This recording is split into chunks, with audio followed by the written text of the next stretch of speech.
দর্শক, আশা করি সবাই ভালো আছেন। মনে করেন এমন পরিস্থিতি হয়ে দাঁড়াইছে, জামাতের লিঙ্ক ভাইরাল হয়েছিল একটা, তারই লেগে সংসদে কথাবার্তা সব জায়গায় ডাইরেক্ট ভাইরাল হয়ে গেছে।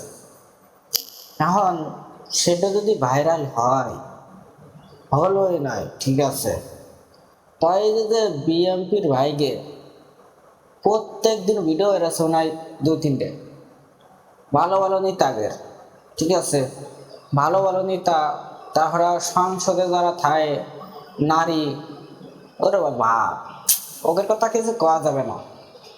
মানে ক্ষমতা পায় যদি তারা যদি এইসব কার্যক্রম শুরু করে, তারা কিভাবে আইন তৈরি করবে আর কিভাবে কি করবে, তারা যদি এত পরকীয়া যদি পরকীয়ার সাথে জড়িত হয়, তাহলে জনগণ কি করবে না জনগণের তো অনেক তাকে সে কি বুঝ দেবে, তার তো বুঝ দেওয়ার একটা জাগা যুগ লাগে, যে জনগণটা একটা বুঝ দেব, কি বুঝ দেবে?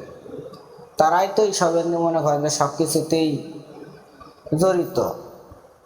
এখন সবাই এখন সবকিছু কেউ নিয়ে মুখ খুলবে না তো, এগুলো করতে গেলে হয়তো আপনি শত্রু হয়ে যাবেন, ঠিক আছে। আমি চাই যে কি এইগুলো যারা করে তাদের সম্পূর্ণভাবে আইনের আওতায় আনা হোক, আর আইনের আওতায় যদি না আনতে পারেন তাহলে জনগণের হাতে দিয়ে দেন, তাহলে খেলাটা মজবে না ভালো। আর জনগণ তো নেতা গেতা যদি হয় তাহলে তারা সালাম দিয়ে চলে, আরও কোনো ব্যাপার না। বাংলাদেশের নীতি হয়ে গেছে এটাই বাংলাদেশের নীতি।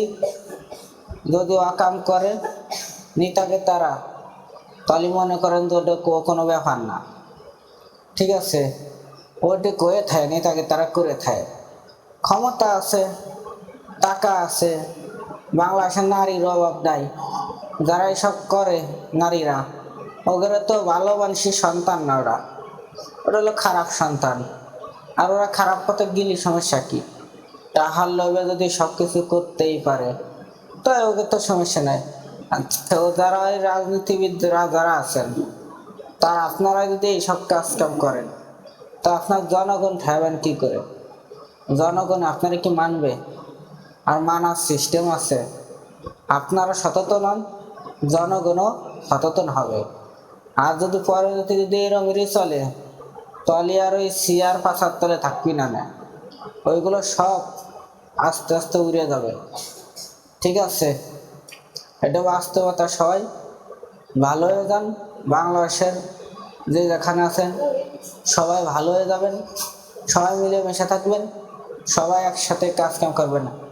টাটা, বাই বাই, ঠিক আছে। আপনারা সবাই ভালো থাকুন, আল্লাহ হাফেজ।